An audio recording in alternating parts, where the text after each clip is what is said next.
What's going on, y'all? Thank y'all for stopping through to kick it with me. We're going to chop it up a little bit about Love and Hip Hop Miami, Season 1, the reunion that came on last night. And we're not going to stay too long because I'm still a little bit under the weather, and I'm trying to just, get this done so I can go ahead and chill out. But nonetheless, again, thank y'all so much for stopping through to kick it with me. And let's just get into the episode.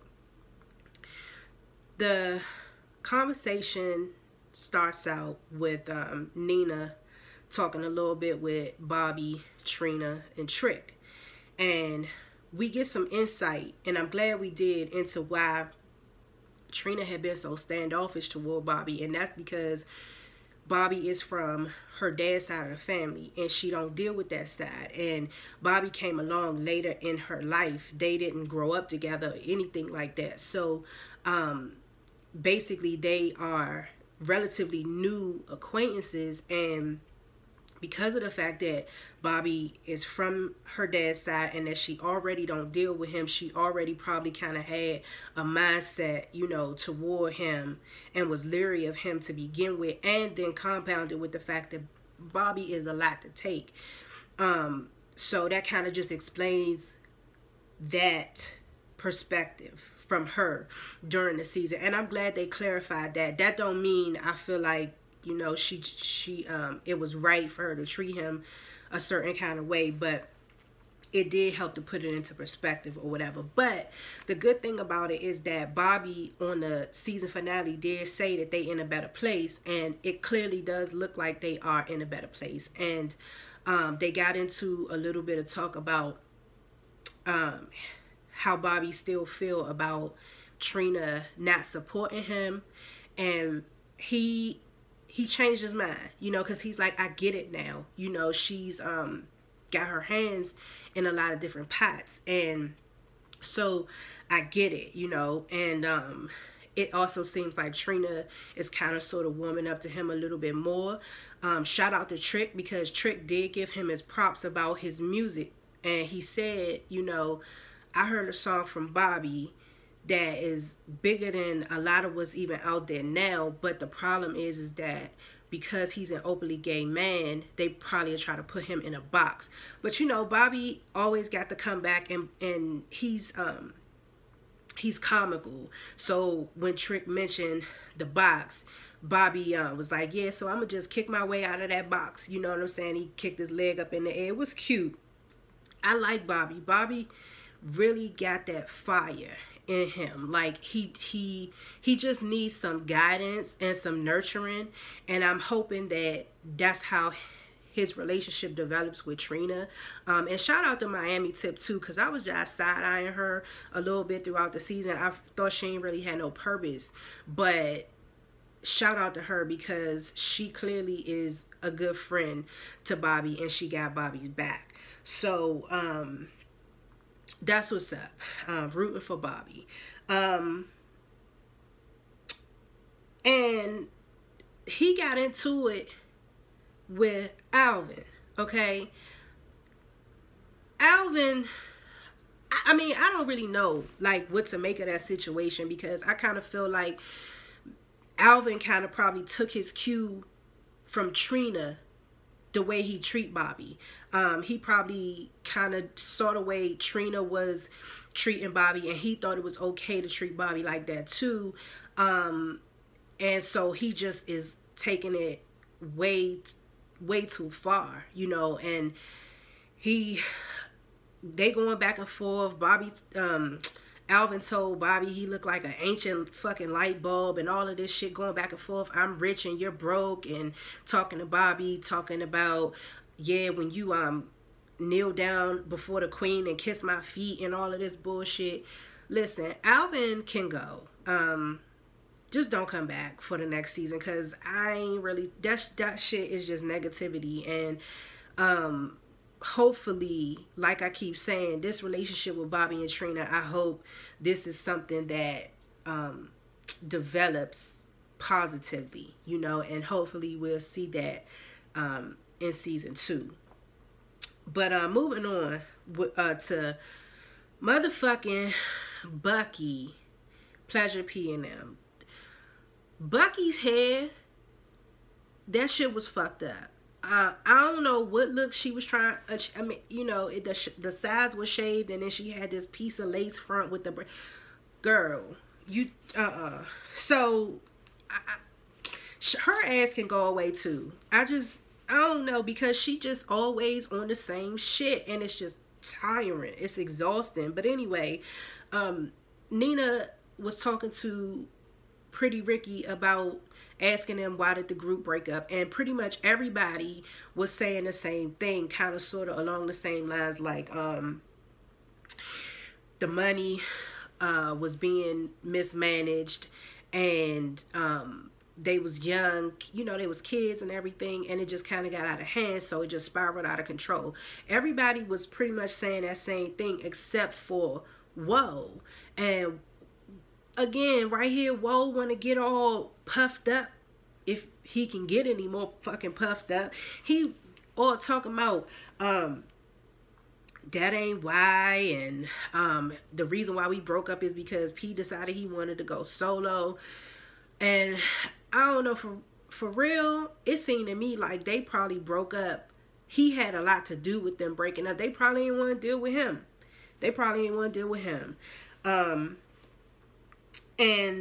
But they got a new album, he said. P said they got a new album coming out. And then they get into the talk about how when Shay and the rest of them got into it at the whatever that event was early on in the season, and Shay talking about, oh, P as my man should have defended me and all of this. But see, P, like, look, I'm not, to me it seemed like P just not for that shit, you know what I'm saying? He was like, I'm not gonna get in the middle of it while y'all arguing. I'm just gonna wait till that shit smooth out, and I'm gonna talk to each of y'all individually and just try to mediate it and squash it, you know. But something I noticed about Shay is that it's not like one of the other Pretty Ricky dudes like tried to hit Shay or nothing like that, which I'm sure at that point Marcus would have jumped in, you know, and dealt with it in that sense.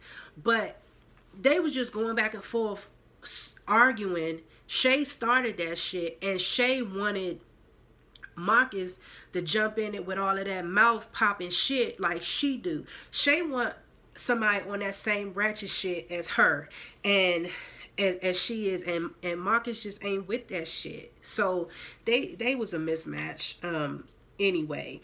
And while this is going on, apparently because Liz and Shay are cool, Liz jumped in and said something. I don't know exactly what she said because they was talking over each other, but she jumped in and said something to Woe, and Woe just popped off at her and told her, shut the fuck up, and I don't want to hear you, raising his voice.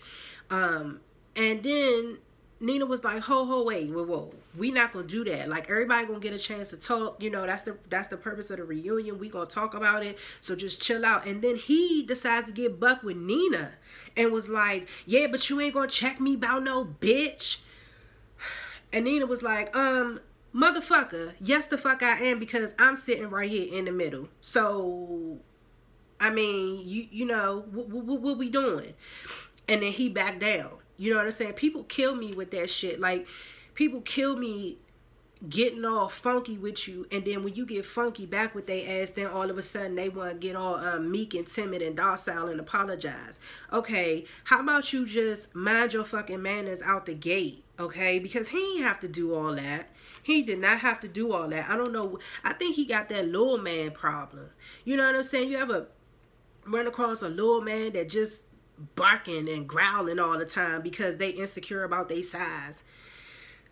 I don't know. Maybe I'm wrong, but he just I don't like him. And Slickum, I'm gonna need Slickum to get some bigger clothes, because every time you turn around, you seeing his fat ass back. He could have at least had a shirt on under there or something. Like, yeah, what are you doing with yourself? Like, he looks gross. He looks gross. Gabby is via satellite. Okay, she in Jamaica. And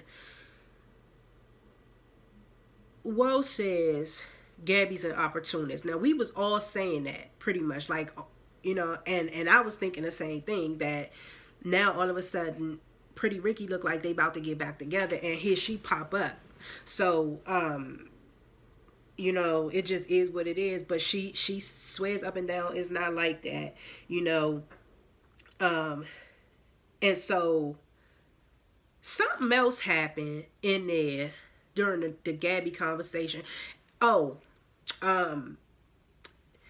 they was talking about the whole ice cream incident, and the point was being made that, you know, Shay popped off and threw the ice cream and hit Gabby in the head with the ice cream, and the kitties was down there, and the baby kitty said, you know, Gabby didn't even know about you, so why you popping off at her? And Shay was like, well, I was already insecure about him dealing with other females or whatever. And baby kitty said, okay, so why you coming for her? You know, what's your deal? So that touched off another argument between Shay and the kitties. So Shay was saying something like, yeah, go ahead, get them they 5 minutes of fame and this, that, and the other. And the baby kitty was like, bitch, ain't nobody trying to get no 5 minutes of fame. And so that was that. They got into it, and baby kitty hops up like she gonna go after Shay. Did y'all see that booty on her? Girl, that thing looked like a dirty clothes hanger. But I don't know why. Like, y'all gotta chill on this silicone shit, because that shit just did not look becoming at all. But that was that. You know, Shay decided to call her a piglet, and I don't know why Shay always insists on talking shit about the way somebody else look and body shaming people. She act like she got her shit all the way together at all times. And I just don't appreciate that about her. Like I said, she can go away. She can go away. Blue can go away. And this next motherfucker that I'm about to talk about can go away.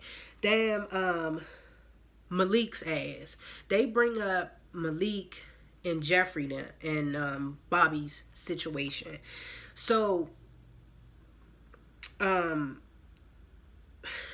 thing about Bobby is that Bobby will tell the fucking truth. You know what I mean? And excuse me, in this part of the reunion, it's so clear that Malik be lying to himself, which is why he be fronting so hard with us, because Malik lies to himself. And they was talking about the whole situation that went down, Bobby slapping Jeffrey and all of that, and Bobby was just giving his explanation and saying he didn't go in there intending to put his hands on Jeffrey, but it just happened like that. And of course we know that don't make it right, but it just is what it is. But Bobby told the truth.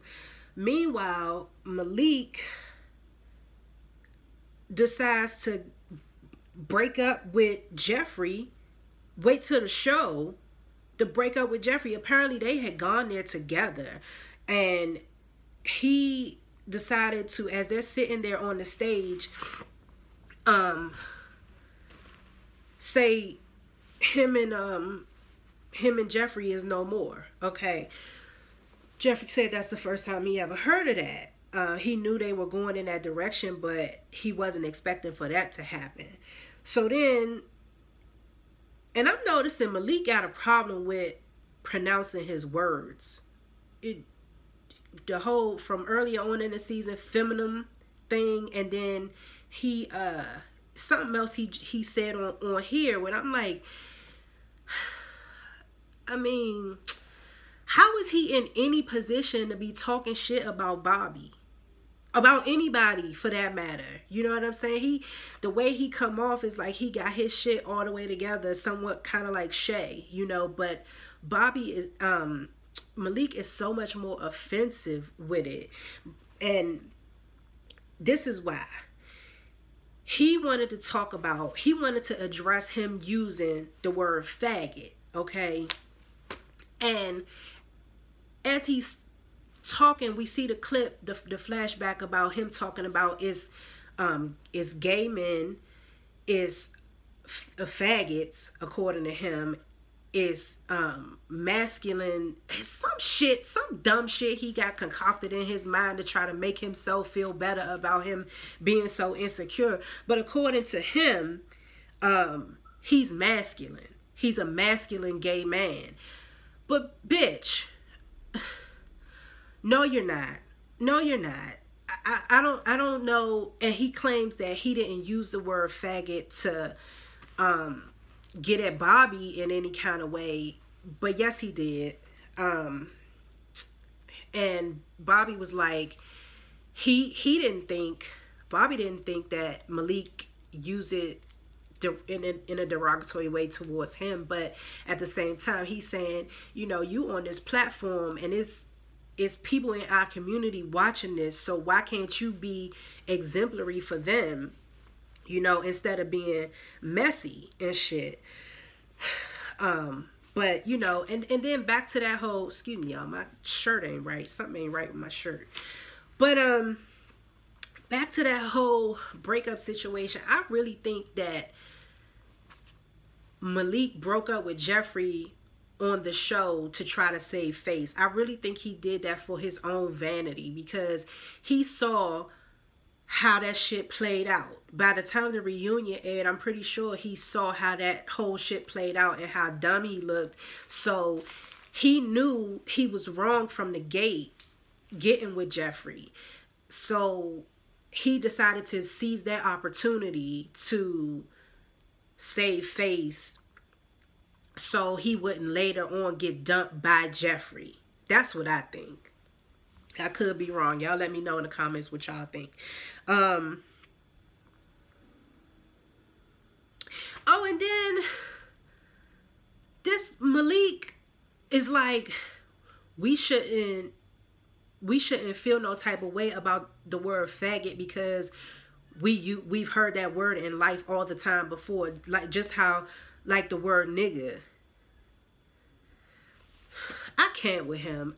I for real, he don't need to be on Love and Hip Hop. He really don't need to be on Love and Hip Hop. He need to just go on somewhere and just find himself and find some security within himself and stop trying so hard to justify his asshole behavior. That's what he really need to do. You know, and Prince, Nina talked to Prince a little bit, and I was like, come through, La Princesa, in the all pink. You know what I'm saying? You know, I'm really indifferent about Prince. Like, whether he's gay or not, it just is what it is. Like, I don't really care, but it still appears that way. You know, it just appears that way. So, you know, that's his own personal whatever to work out. If he is or if he isn't, he might be, he might not be, but that's his to figure out. So I think that was just about it. Sorry y'all, my throat, from my throat being sore, it's just dry too, and I'm drinking this melon peach Italian soda. This is real good, from Whole Foods. But anyway, y'all, so I think that was the end of the conversation piece of the show. They rolled over into Trick and Trina and the other guy performing. I think it was called Paradise, and it was cool. It was a little, you know, it was a little groove or whatever. I can hear that at a summertime cookout or something, and that was the feel of the song. That was what a lot of what they was talking about in the song. And I like the Melissa Morgan sample. So it was good. Sorry, y'all.